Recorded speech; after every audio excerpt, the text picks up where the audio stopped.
Jake Miller wiped the sweat from his forehead as he looked out over his 15 acres. The late afternoon sun cast long shadows across the fields where rows of vegetables grew in neat lines. 5 years of hard work had transformed what was once overgrown land into a thriving small farm. He smiled, remembering the day he'd first seen the property, how his heart had known immediately that this was home. The small stream cutting through the middle of his land glittered in the sunlight. When he'd first bought the place, that stream had been a problem. His house sat on one side, but he needed to farm the fertile soil on the other.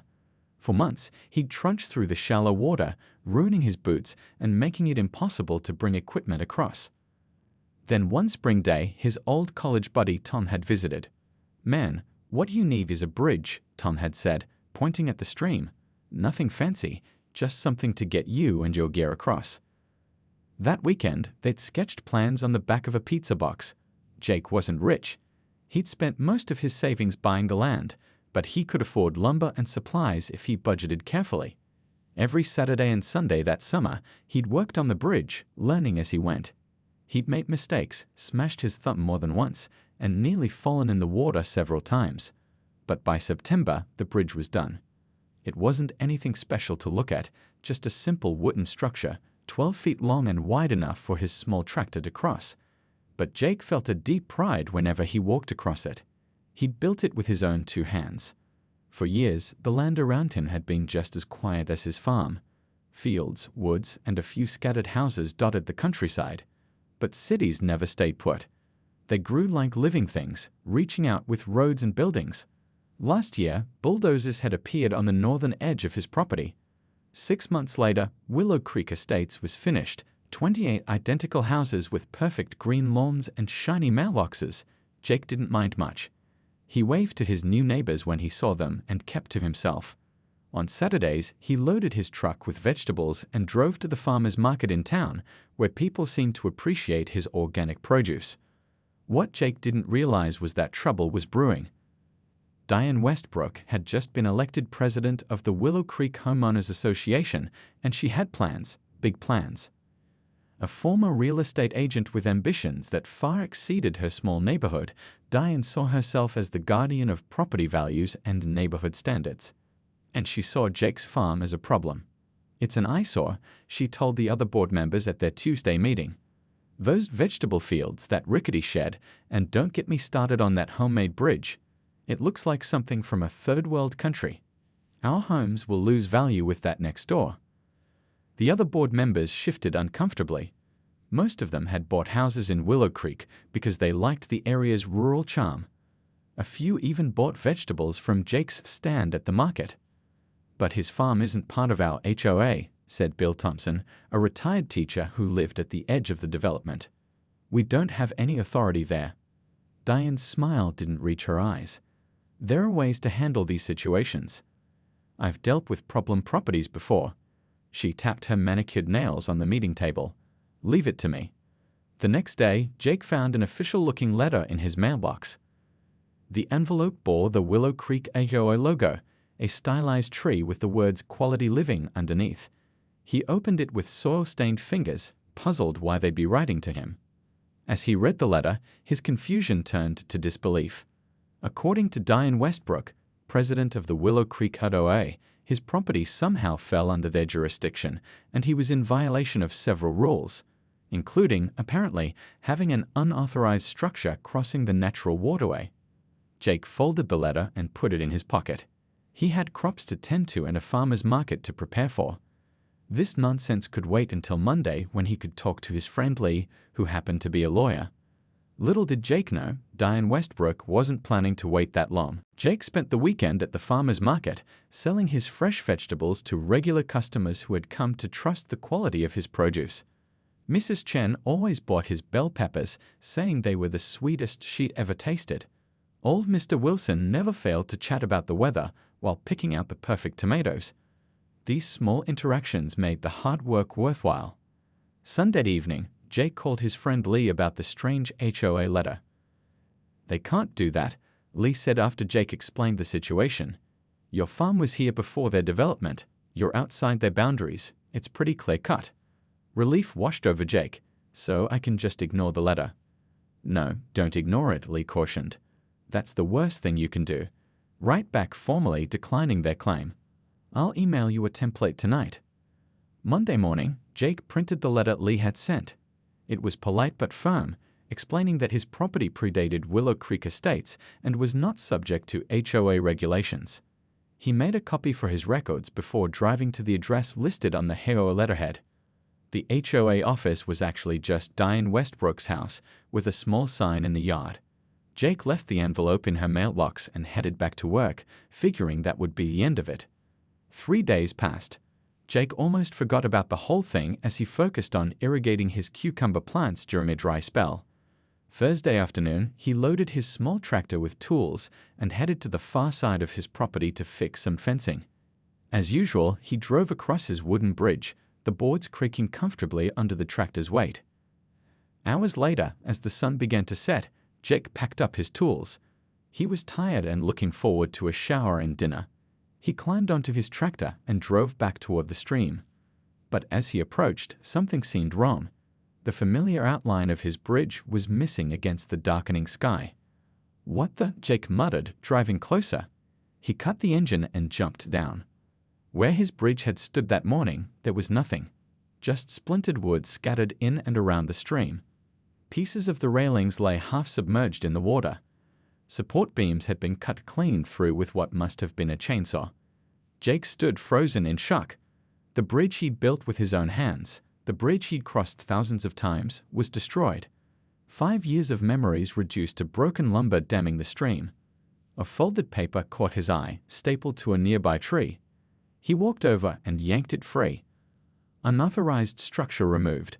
Violation of HOA Code Section 7.3, it read in bold letters. At the bottom was Diane Westbrook's neat signature. "Like what we've done with the place?" Jake turned to see Diane standing near the edge of his property. She wore expensive-looking slacks and a blouse too formal for the countryside. Her arms were crossed, and she had the satisfied look of someone who believed they'd just won an important battle. "You had no right," Jake said, his voice surprisingly steady despite the anger building inside him. "This is my property. That bridge was on my land." Diane's smile didn't waver. "Our legal counsel disagrees. Your property falls within our jurisdiction due to the Watershed Ordinance of 2018. You should have read the fine print." "That's not true," Jake said. "I've already spoken with an attorney." "Then I guess we'll see whose lawyer is better," she replied, turning to leave. "Oh, and don't think about rebuilding that eyesore. Next time, we'll add fines." Jake watched her walk back toward the development, her heels sinking slightly into the soft earth. He looked back at the destroyed bridge and the debris clogging the stream. Rain was forecast for tomorrow. Without the bridge, he couldn't easily access half his farm. Without clear water flow, the rain might flood his lower fields. In one afternoon, this woman had threatened his livelihood. Years of work jeopardized because she didn't like looking at a farm from her suburban window. Jake took a deep breath. His grandfather had taught him something important when he was young. Getting mad is easy. Getting even takes brains. As the last light faded from the sky, Jake made a decision. Diane Westbrook had no idea who she was messing with. Jake barely slept that night. Every time he closed his eyes, he saw his demolished bridge and Diane's smug smile. By morning, though, the shock had worn off, replaced by determination. His grandfather's voice echoed in his head. "When wronged, get mad later. Get smart first." After a quick breakfast, Jake grabbed his camera and headed to the stream. The morning light revealed even more damage than he'd noticed the evening before. He took dozens of photos, documenting the destruction from every angle. He photographed the cut marks on the support beams, the debris clogging the water, and the notice Diane had left. Next, he measured the water level with a stick marked with inch lines. If the stream backed up because of the debris, he'd need proof of how high the water rose. He wrote down the measurements in a small notebook he kept in his pocket. Back at his kitchen table, Jake opened his laptop and created a spreadsheet. He calculated the cost of materials for the original bridge, the hours of labor, and the potential crop loss if he couldn't access his fields on the other side. He added estimated costs for potential flooding damage if the stream overflowed. "Get smart," he muttered to himself. "Know what you're fighting for." But Jake knew this wasn't just about the bridge or even the money. It was about his right to live peacefully on his own land. It was about standing up to a bully. After calling Lee to update him on what happened, Jake decided to learn more about his opponent. Who exactly was Diane Westbrook, and why was she so determined to cause him trouble? He started with a simple internet search. Diane's social media profiles showed a woman obsessed with appearances. Her Facebook page was filled with photos of her house, her garden, and community events where she was always front and center, usually holding some kind of award or certificate. Digging deeper, Jake found articles in the local paper about Willow Creek Estates. One mentioned that property management was handled by Westbrook Management Services. Another article congratulated Diane on her election as HOA president. "Wait a minute," Jake said aloud, leaning closer to the screen. If Diane owned the property management company and ran the HOA board? He spent the next few hours searching public records online. What he discovered made his eyebrows rise higher and higher. Diane Westbrook wasn't just the HOA president. Her company received monthly payments from homeowner fees to manage the neighborhood. The landscaping service that maintained common areas? Westbrook Lawn Care, another of her companies. The security service that patrolled at night? Partly owned by her ex-husband, who kicked back a percentage to Diane. "She's running a racket," Jake whispered, printing documents and organizing them in a folder. But there was more. In community forums and neighborhood apps, residents complained about rising HOA fees and aggressive fining. Several homeowners described being targeted after speaking against Diane at meetings. One post particularly caught Jake's attention. A resident named Pat wrote, "Watch out for next month's Best Maintained Subdivision contest. Diane's going crazy getting everything perfect. She says winning will raise our property values, but I think she just wants another trophy for her shelf." Jake checked the date of the competition, exactly 1 month away. The post mentioned local officials and newspaper reporters would be touring the neighborhood. "Interesting," Jake said, making a note. Diane clearly cared about this contest. A lot. Just then, his phone rang. It was his neighbor Bob, whose property bordered both Jake's farm and Willow Creek Estates. "Jake, you won't believe what I saw yesterday," Bob said without even saying hello. "That HOA lady was on your property with 3 guys carrying chainsaws. I thought maybe you'd hired them until I saw them tearing down your bridge." "Did you happen to get any pictures?" Jake asked. "Better. I got video on my phone," Bob replied. I knew something didn't look right. "Bob, you're a lifesaver," Jake said, feeling the first glimmer of hope. "Can I stop by and get a copy?" As Jake drove to Bob's house, his mind was already formulating a plan. Diane had picked the wrong farmer to mess with. She might have demolished his bridge, but he was about to dismantle her entire empire, piece by carefully documented piece. The next morning, Jake sat in Lee's office, surrounded by folders of evidence. The lawyer whistled as he reviewed the photos, videos, and financial documents Jake had compiled. "You've been busy," Lee said, adjusting his glasses. "Most people just get angry. You've built a case." Jake shrugged. "My grandpa always said being right isn't enough. You have to prove you're right." Lee nodded, clicking through Bob's video one more time. The footage clearly showed Diane directing 3 men with chainsaws to cut through Jake's bridge supports. "This is clear-cut destruction of private property," Lee said. "We should file a police report immediately." 2 hours later, Jake sat across from Officer Rivera at the local police station.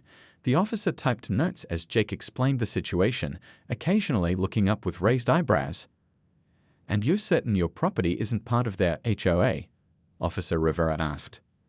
"Positive," Jake replied, sliding forward a copy of his property survey and deed. "My farm was here years before they built those houses." After reviewing Bob's video, Officer Rivera shook his head. "This is pretty blatant. I'll file the report, but I should warn you, these cases often get pushed to civil court. Still, having a police report helps establish the timeline." Jake nodded, understanding this was just one step in a longer process. As he left the station, Jake's phone rang. It was Pat from the County Environmental Protection Office, returning his call from earlier. "I reviewed the photos you emailed," Pat said. "That debris in the stream is definitely a problem. It's a protected watershed that feeds into the city reservoir. We take blockages very seriously." "How seriously?" Jake asked, climbing into his truck. Well, whoever caused it could face fines starting at $5,000 plus remediation costs, Pat explained. I've scheduled an inspection for tomorrow morning. Can you meet me there at 9? I'll be there, Jake promised. His next stop was the county courthouse, where he filed for an emergency injunction against the HOA. The clerk explained it might take a few days for a judge to review it, but if granted, it would legally prevent Diane and her associates from entering his property again. By late afternoon, Jake was exhausted but satisfied with his progress. He stopped at the local diner for coffee before heading home. As he slid into a booth, he noticed a for sale sign in the window of the real estate office across the street. A thought struck him. He pulled out his phone and called the number. "This is Valley Real Estate. How can I help you?" A friendly voice answered. "I'm interested in buying some land," Jake said, "specifically the vacant lots bordering Willow Creek Estates to the east and south." "Those are beautiful parcels," the agent said. "But I should tell you we've had interest from the developer looking to expand the subdivision." "I bet you have," Jake murmured. "How soon could I see them?" The next morning, as promised, Jake met Pat from the environmental office at the stream. The inspector took samples of the water and multiple photos of the debris.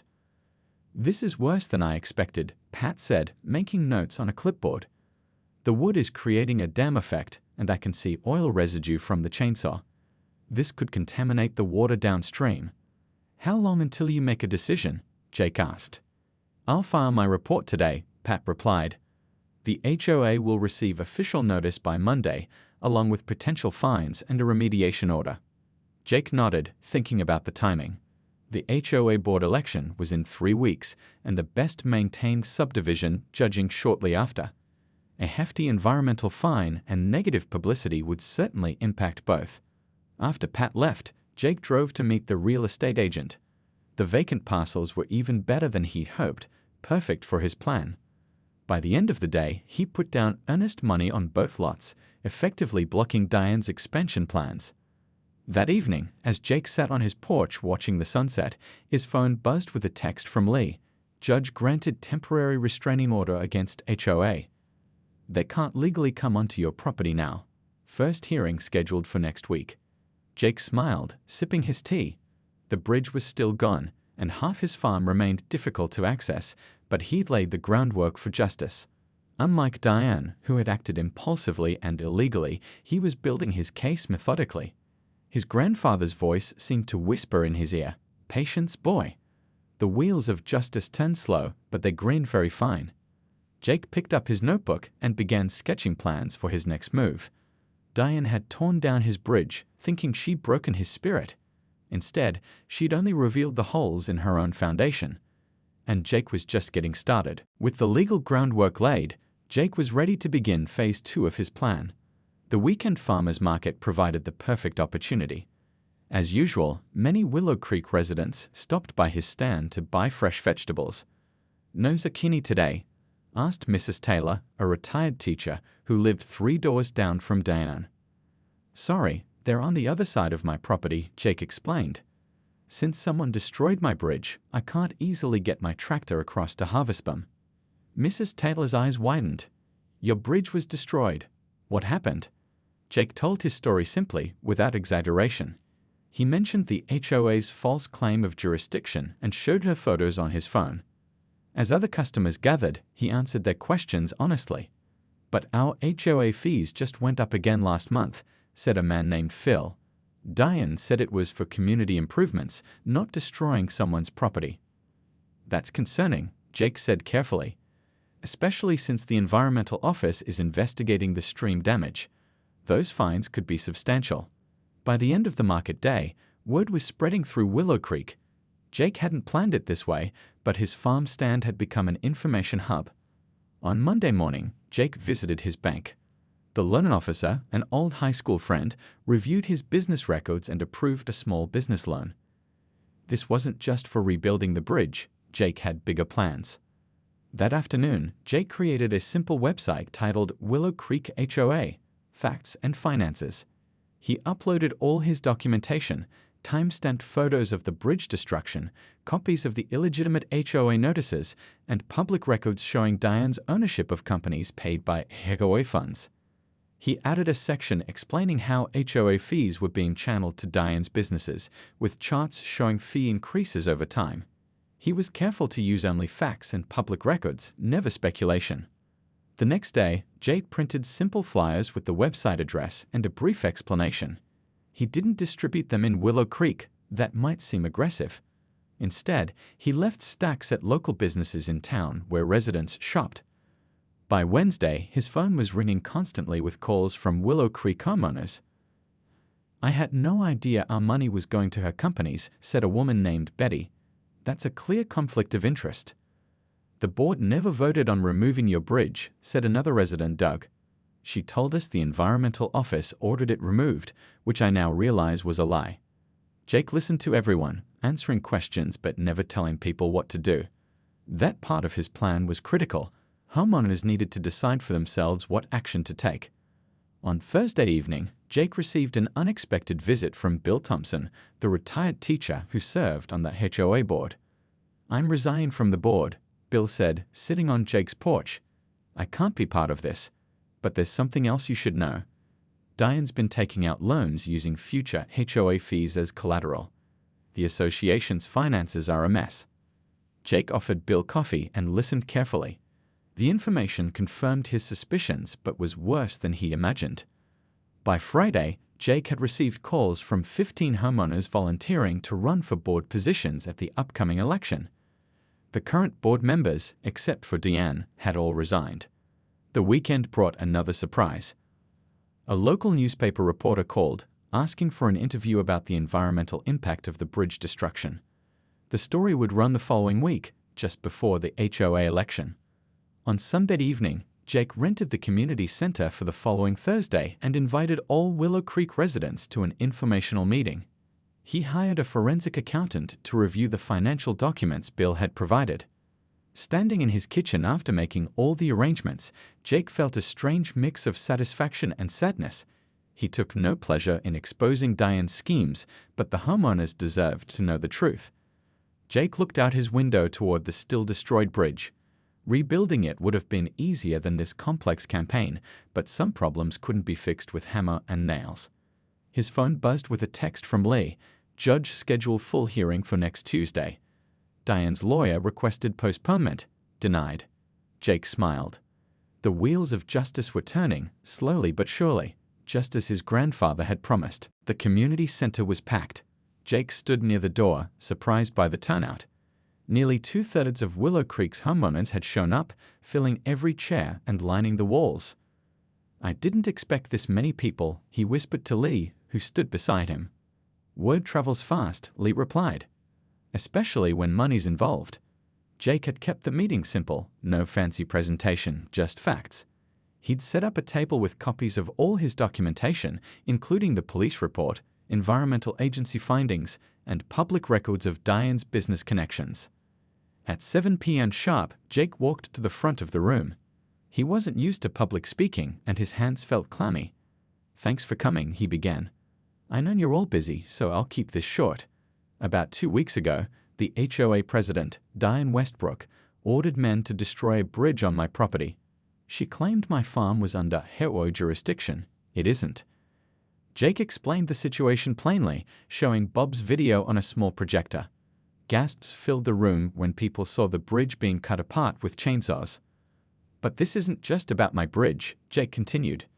"While looking into this, I found some concerning information about how your HOA is being run." He introduced Carl, the forensic accountant, who walked everyone through his preliminary findings. Carl explained how the HOA's finances had been structured to funnel money to companies owned by Diane. "In the past 3 years, about 67% of your HOA fees went to businesses directly connected to Ms. Westbrook," Carl explained.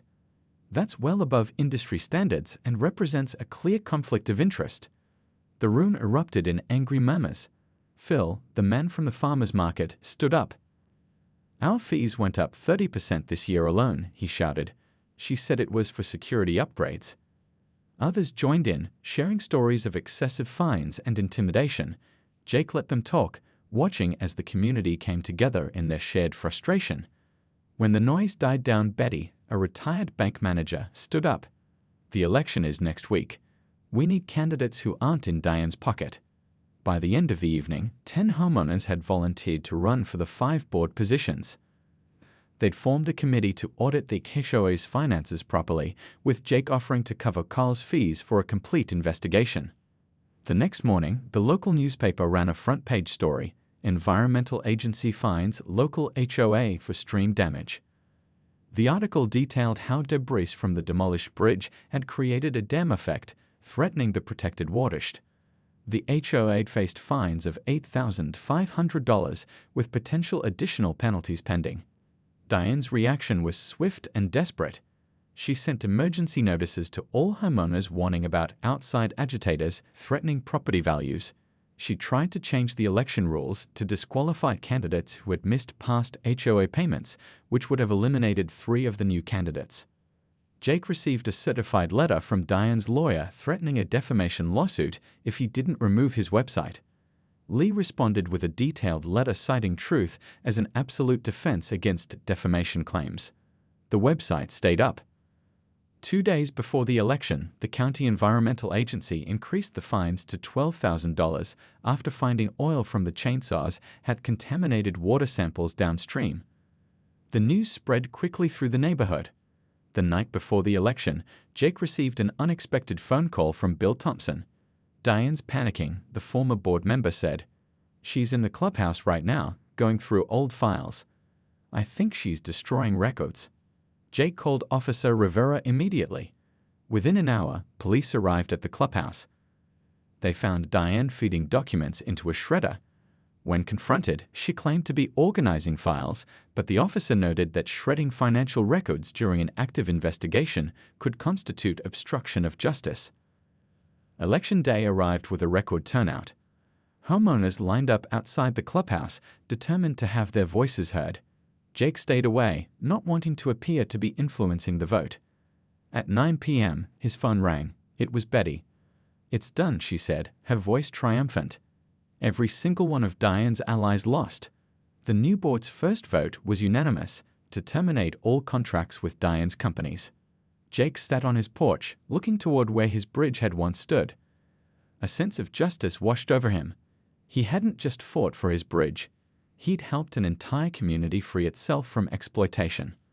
But he wasn't quite finished yet. 1 week after the election, Jake stood in the morning sunshine watching a construction crew work on his new bridge. The sound of hammers and saws filled the air as the workers carefully followed the improved design Jake had drawn up. "This one's going to be twice as strong as the old one," said Tom, the construction foreman. "And it'll look nicer too." Jake nodded, taking a sip of coffee from his thermos. The new bridge wasn't being paid for by Jake's savings this time. The court had ordered the HOA's insurance to cover the full replacement cost, plus damages for lost farm income. "How's it feel to win?" asked Lee, who had stopped by to see the progress. Jake watched the workers for a moment before answering. "It's not really about winning. It's about things being made right." The past week had brought many changes to Willow Creek Estates. The new board, led by Betty as president, had immediately hired an independent management company to replace Diane's. They'd also canceled the landscaping and security contracts with her other businesses. The environmental agency had completed their assessment, requiring the HOA to pay not only fines, but also the cost of a proper stream cleanup. Fortunately, the insurance covered most of these expenses, so individual homeowners wouldn't suffer for Diane's actions. As Jake and Lee talked, a small group of people walked up the path from Willow Creek. Jake recognized Betty, Phil, and several other neighbors he'd met during the past few weeks. "We brought lunch," Betty announced, holding up a large picnic basket. "Thought the workers might be hungry, and we wanted to see how the new bridge is coming along." They spread blankets on the grass, unpacking sandwiches, chips, and homemade cookies. The construction crew gratefully accepted the food during their break. The judges for the Best Maintained Subdivision contest came yesterday, Phil told Jake as they ate. "We didn't try to hide anything. We told them exactly what had happened with Diane and how the community had come together to fix things." "How'd that go?" Jake asked. Betty smiled. "They were impressed. said they'd never seen a community show such transparency and accountability. We didn't win the landscaping prize, but they created a special award for us most improved community governance. Everyone laughed at that. Where is Diane now? Jake asked. He hadn't heard much about her since the election.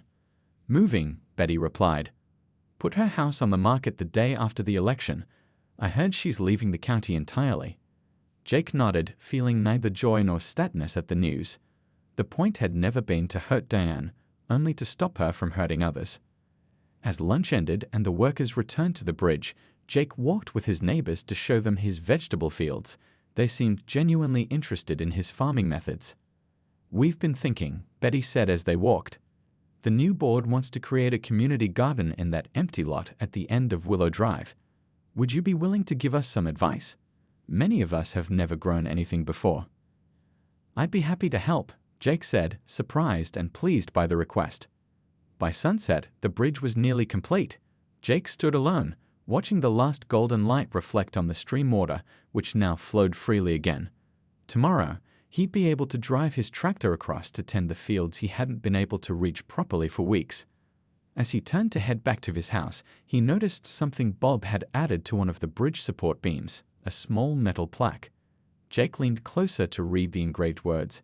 Patience and persistence can overcome even the most stubborn obstacles. His grandfather's words. Jake smiled, running his fingers over the cool metal. The old man would have approved of how this all turned out. In the weeks that followed, Jake helped the Willow Creek residents start their community garden. His farm stand at the market became more popular than ever. And occasionally, neighbors would stop by just to chat or drop off baked goods. The bridge that had divided them had, ironically, brought them together in the end. Where Diane had tried to build walls between the farm and the subdivision, now there were only open paths and friendly waves. Jake often thought back to that moment when he'd first seen his old bridge destroyed. How angry he'd been. How close he'd come to responding with the same thoughtless destruction Diane had shown. Instead, he'd chosen patience and persistence, and in doing so, he hadn't just rebuilt a bridge, he'd built a community.